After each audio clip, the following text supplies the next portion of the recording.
Welcome friends. तो आज हम लोग पढ़ने वाले हैं गुप्त काल से संबंधित महत्वपूर्ण प्रश्न जो कि काफ़ी एग्जामों में पूछा जाता है यहाँ से। तो देखते चलिए। क्वेश्चन है, गुप्त वंश की स्थापना कब हुई? तो ये 319 ईस्वी में हुई थी। नेक्स्ट प्रश्न है, गुप्त वंश की स्थापना किसने की? तो ये चंद्रगुप्त प्रथम द्वारा किया गया था। गुप्त वंश के किस शासक ने महाधीराज की उपाधि धारण की? तो चंद्रगुप्त प्रथम ने की थी। आर्यभट्ट कौन था? तो ये खगोल वैज्ञानिक व गणितज्ञ था। आर्यभट्ट किस वंश के समकालीन था? तो ये गुप्त वंश के समकालीन था। और नेक्स्ट प्रश्न है, गुप्त शासकों की राजदरबारी भाषा क्या थी? तो ये संस्कृत थी, है ना। राजदरबारी भाषा संस्कृत था, है ना, जो भी राजा के दरबार में रहता था। गुप्त राजवंश के किस शासन ने हुनों के आक्रमण को रोका? तो ये स्कंदगुप्त ने रोका था। नेक्स्ट प्रश्न है, गुप्त राजवंश किसके लिए प्रसिद्ध था? तो ये कला तथा स्थापत्य के लिए प्रसिद्ध था। नेक्स्ट प्रश्न है, अजंता व एलोरा कलाकृतियाँ किस काल से संबंधित है? ये गुप्त काल से संबंधित है। नेक्स्ट प्रश्न है, कालिदास किसके दरबारी कवि थे? तो ये चंद्रगुप्त द्वितीय, जिसको हम लोग विक्रमादित्य भी कहते हैं, वही के कवि थे। नेक्स्ट प्रश्न है, अजंता चित्रकारी किस धर्म से संबंधित है? तो ये बौद्ध धर्म से संबंधित है।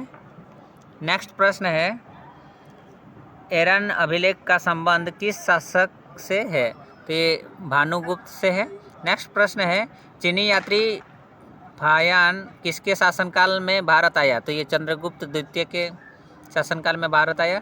नेक्स्ट प्रश्न है, भारतीय संस्कृति का स्वर्ण युग किस युग को कहा जाता है? तो ये गुप्त युग को कहा जाता है। नेक्स्ट प्रश्न है, सेतुबंध की रचना किस वंश के शासक ने की? तो इसका वाकाटक था। नेक्स्ट प्रश्न है, किस गुप्तकालीन शासक को कविराज कहा जाता गया है? तो ये समुद्रगुप्त को कहा गया है। नेक्स्ट प्रश्न है, कौन सा गुप्त शासक भारतीय नेपोलियन के नाम से प्रसिद्ध था? तो ये समुद्रगुप्त था। नेक्स्ट प्रश्न है, स्कंदगुप्त को किस लेख से सक्रोपम कहा गया है? तो ये कहोमस्तम लेख कहा गया है। नेक्स्ट प्रश्न है, गुप्त काल के सबसे लोकप्रिय देवता कौन थे? तो ये विष्णु थे। नेक्स्ट प्रश्न है, दिल्ली में स्थित लौह स्तंभ किस सदी में निर्मित हुआ? तो ये 4वीं सदी में।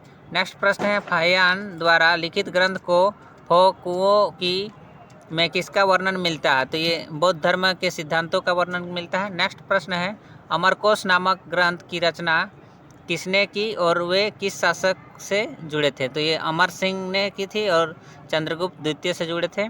नेक्स्ट प्रश्न है, हरिसेन किसका राजदरबारी कवि था? तो ये समुद्रगुप्त का था। नेक्स्ट प्रश्न है, गुप्त काल की सोने की मुद्रा को क्या कहा जाता था? तो ये दिनार कहा जाता था। नेक्स्ट प्रश्न है, कुमार संभव महाकाव्य को किसने रचा? तो ये कालिदास ने रचा था। नेक्स्ट प्रश्न है, नालंदा विश्वविद्यालय की स्थापना किस युग में हुई? तो ये गुप्त युग में हुआ था। और लास्ट प्रश्न है, गुप्त युग में भू राजस्व की दर क्या थी? तो ये उपज का 6ठा भाग था। मिलते हैं नेक्स्ट वीडियो में फ्रेंड, तब तक के लिए जय हिंद, वंदे मातरम।